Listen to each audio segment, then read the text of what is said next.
Tuhan bersamamu. Inilah Injil suci Yesus Kristus menurut Lukas, bab 10 ayat 1 sampai dengan ayat 9. Kemudian daripada itu Tuhan menunjuk 70 murid yang lain, lalu mengutus mereka berdua-dua mendahuluinya ke setiap kota dan tempat yang hendak dikunjunginya. Katanya kepada mereka, "Tuaian memang banyak, tetapi pekerja sedikit.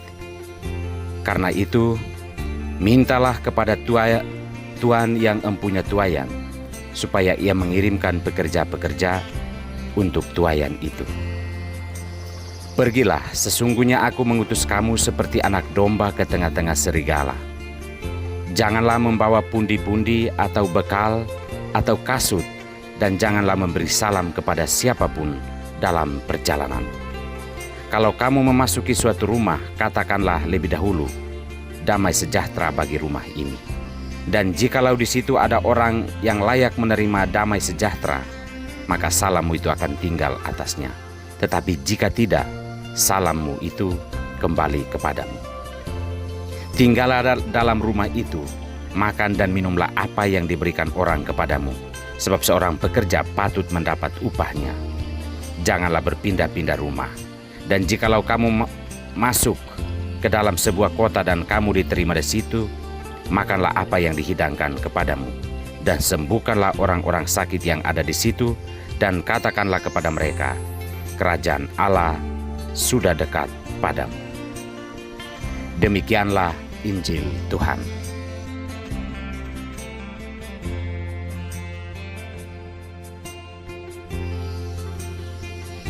Turut menderitalah demi Injil.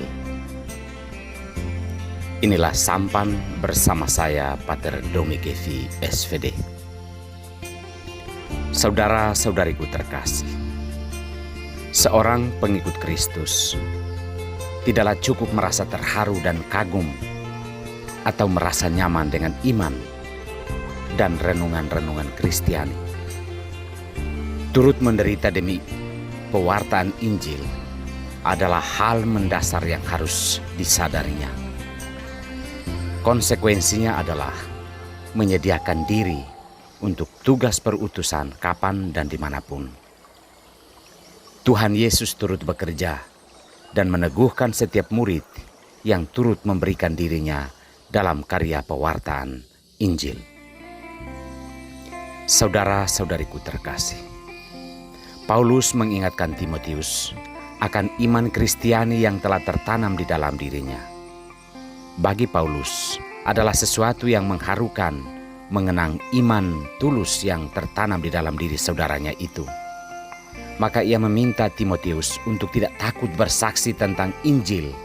Tepatnya ia meminta agar Timotius menunjukkan imannya tersebut melalui penderitaan demi pewartaan Injil.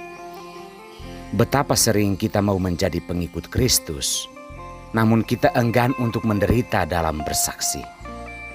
Kita memilih tempat-tempat yang nyaman, relasi yang akrab, lalu susah melepaskan zona-zona nyaman dalam pelayanan kita. Masihkah pantas kita menyebut diri sebagai pengikut Kristus jika apa yang kita lakukan adalah mencari kenyamanan? Yesus mengutus ke-72 muridnya pergi mewartakan Injil Kerajaan Allah. Perutusan ini disertai kejujuran Yesus akan suasana serigala yang akan dimasuki oleh seorang murid. Berhadapan dengan suasana tersebut, seorang murid diminta jangan cenderung mencari nyaman. Berjalanlah apa adanya, karena salib dan penderitaan adalah syarat mutlak yang harus dipikul oleh seorang beriman atau seorang pengikut Kristus. Saudara-saudariku terkasih, menderita demi Injil adalah seruan bagi kita semua yang mengklaim diri sebagai pengikut Kristus. Kita dipanggil untuk menyampaikan kabar gembira bagi sesama. Sedapat mungkin kita harus berjuang tersenyum di dalam luka agar kabar gembira sampai kepada sesama. Janganlah kita mencari nyaman dalam karya-karya perutusan kita, karena seorang pengikut Kristus yang sejati adalah dia yang rela menderita demi kebahagiaan sesama, kapan dan dimanapun. Tuhan memberkati kita semua.